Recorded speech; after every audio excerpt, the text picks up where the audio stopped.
El siguiente contenido se ofrece bajo una licencia Creative Commons. Su apoyo ayudará a Meet Open Courseware a continuar ofreciendo recursos educativos de alta calidad de forma gratuita. Para hacer una donación o ver los materiales adicionales de cientos de cursos, visite Meet Open Courseware en ocw.mit.edu.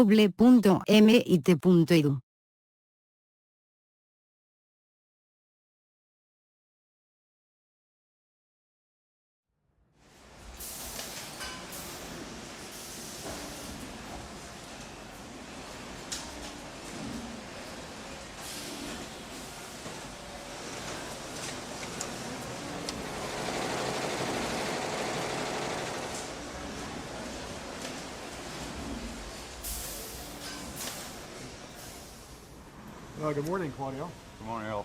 Thank you again for coming. It's always a pleasure to show you the factory to you.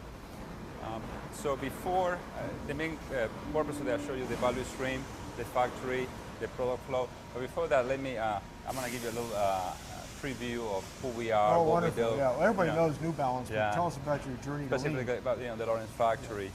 The factory specifically is divided into, you have, standing here, you got to your left side, the portion that we call the cut to stitch. This is the made in America shoes that we cut from scratch and we pack here. And to your right, my right side, is what we call the sourced upper world. We get the sole and the upper from Asia, and we just put it together. Now, are you the only shoe company that actually manufactures shoes in the U.S.? I understand it is. That's what's behind me here. That's, and that's where our competitive advantage. Great, turnaround shoes in 2 or 3 days. 2 or 3 days? Yeah, we can get it into the customer's Okay, and we'll hand. see how you do that when we go through the value stream. Absolutely, I'll show that. So some statistics, we pack 5,200 pair a day and ship 5,200 pair a day. We are 220 associates. Which I'm going to show you when we go through operation, the value stream, which is a group operations put in strategically in a cell or U shape to make a product. There's some history behind it, and it's very interesting. What you see here is a product of 3.5, 4 years of lean transformation. 3.5 years ago, we decided to work with the Toyota production company about the Toyota production system, which is lean is another name for it. Not so long, 4 years ago, it used to take us 8 days to make a pair of shoes.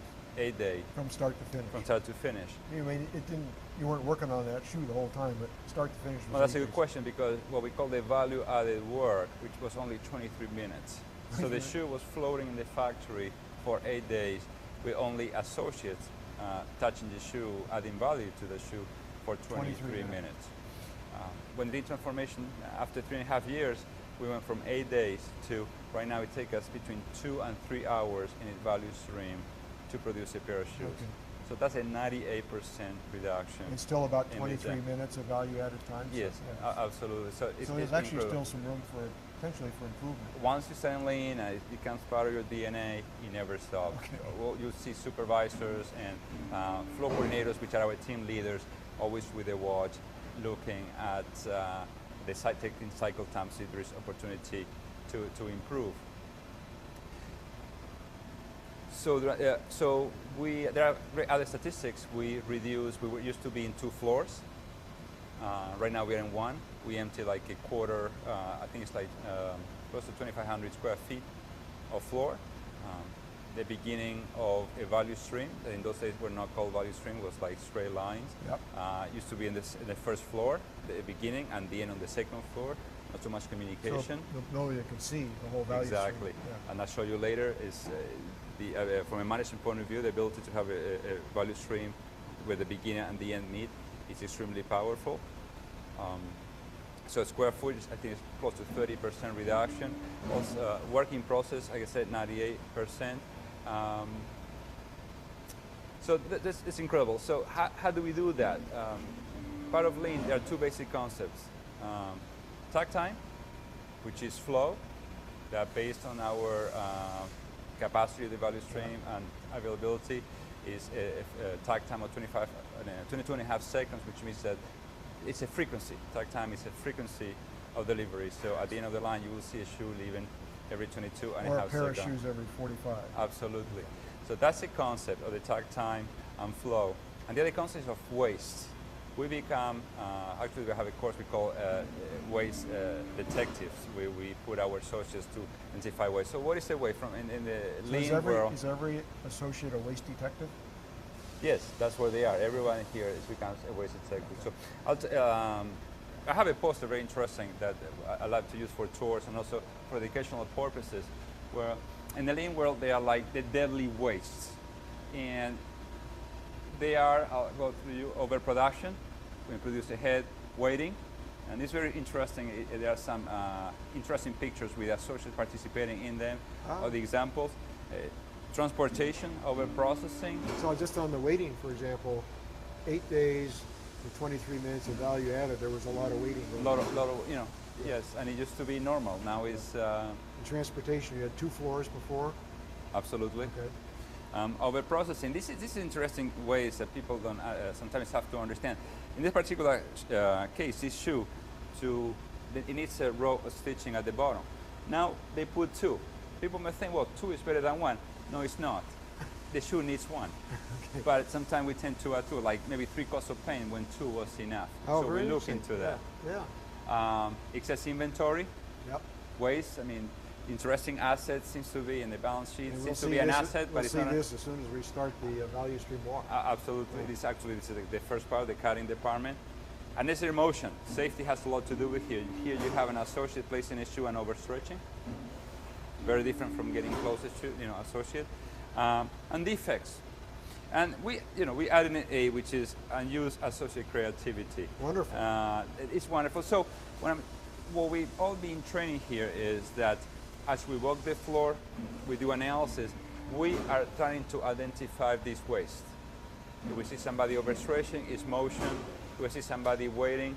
So whenever we see this waste, we put together a continuous improvement activity called the Kaizen activity. So the whole goal is reduce waste, improve flow. Reduce waste, improve flow. I want to see your value stream. Can we get Absolutely. started? Let's start it. Okay, Absolutely. wonderful. This is the beginning of the value stream.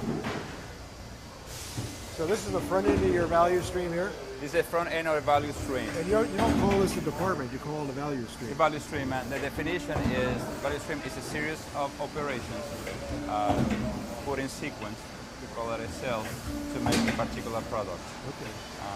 It doesn't have to be 1 product, it can be 2 products, 3 products, but there is some similar operations, and then you can connect them. Okay.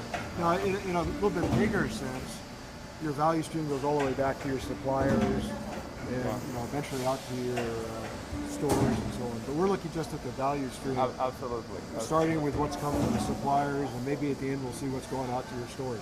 Correct, and as the concept of value stream is used within a cell in manufacturing, the concept is also true for the whole corporation, where we are, let's say, a purchasing department will be a department part of the whole corporation value stream. Right. So you're correct. Yeah. So what you see here is the cutting. That's the first operation, and basically materials are coming from our suppliers. They come in rolls. They go to the consolidation center and then pull based on the demand, the production schedule. So this value stream pulls based on its demand. Exactly. And the materials are layered, and we build what we call a web. Okay. Basically, a I web can see it is a stapled, series of stapled right there. Exactly. Yeah. How much is given to the cutter is based, so we have a computer system that based on the schedule, the number of pairs, the size, and the width, will tell how many pairs we need, and then how much, square footage to give to the cutter. Basically, And how frequently do you make that calculation? well, each work order, like daily. Daily. Daily. And right now, with the different materials, although it's daily calculation, we deliver 4 to 5 hours worth of material. So that's kind of like a just in time. Absolutely, Okay. absolutely. So the cutter will pick out what's called a die, which is has the shape of the part. Okay. We have a hydraulic machine and place the die on the material. The placement of the dice is called nesting. Nesting. Okay. And it's So much trying to more minimize waste, I guess. Exactly, it's like a puzzle. Yeah. Cutters may take from 3 months to 6 months to get good at it. Not only to understand where the die goes, but also make it with speed. Because talk about speed. Let me talk a bit key concept, which is the concept of tag time. Okay. In the lean world, the goal is to flow and to reduce waste. Flow and to reduce waste. Based on the demand and this value stream, which is 50 cases a day, a case being 12 pair, and the available time per day. 600 pair a day that this value stream For puts this out. value stream specifically, and 7.5 hours in a shift. The frequency of output is 22.5 seconds per shoe. That frequency is called tag time. Okay. Tag time. Now, although I just mentioned that the frequency is 22.5 seconds per shoe, at this stage, because of the characteristics of the operation, we are not flowing one shoe at a time. We are still in a batch world. Okay. But a small batch. Small batches. In the past, as I said before, when our lead time was 8 days, in an equivalent value stream, we will have close to 400 cases of whip. Okay. Now, when a lead time of 3 hours, our working process is 20-25 cases. Okay. That's a reduction of 98%. So I see a little green thing on the floor that the visual control says cutting whip, 7 cases maximum. Absolutely. Okay. Absolutely. So that's all the space you got. So the cutters will cut the individual parts based on the material, and they will be placing the parts on the bins. Okay. When they finish the hour, so here the unit of flow, you can call it an hour. It could be between 6 and 7 cases, depending on the style. Okay. So while we're here, I see a broom hanging up there. So I want to just ask you about 5S. 5S, it's very typical. 5S is a system that organization. You know, it's 5S stands for source, set in order, shine, standardize, and sustain. And it's much more than just cleaning. Once you understand the 5S, there are ergonomics in place, and there is a very key location of parts. This is the first system we implemented like 5 years ago. I was going to ask you, it's hard for me almost to imagine a place where it wouldn't naturally be 5S, but you had to start with 5S. You start with the 5S because one of the mistakes is thinking that 5S is just a cleaning. So everybody understands cleaning, and it's so much to clean, and when you start a new process, you can get so many gains by just cleaning. It looks good. There's much more to it, but the broom in that place with the label says broom, that's fan. It becomes part of your organizing yourself. Absolutely, and it goes deeper. I think that 5S is good, actually a reflection of leadership. If you cannot get an organized workplace and clean, your chances of flowing product and meeting that tag time are very slim. So it has to do with the discipline. It goes much bit deeper than that, than just the cleaning. Okay.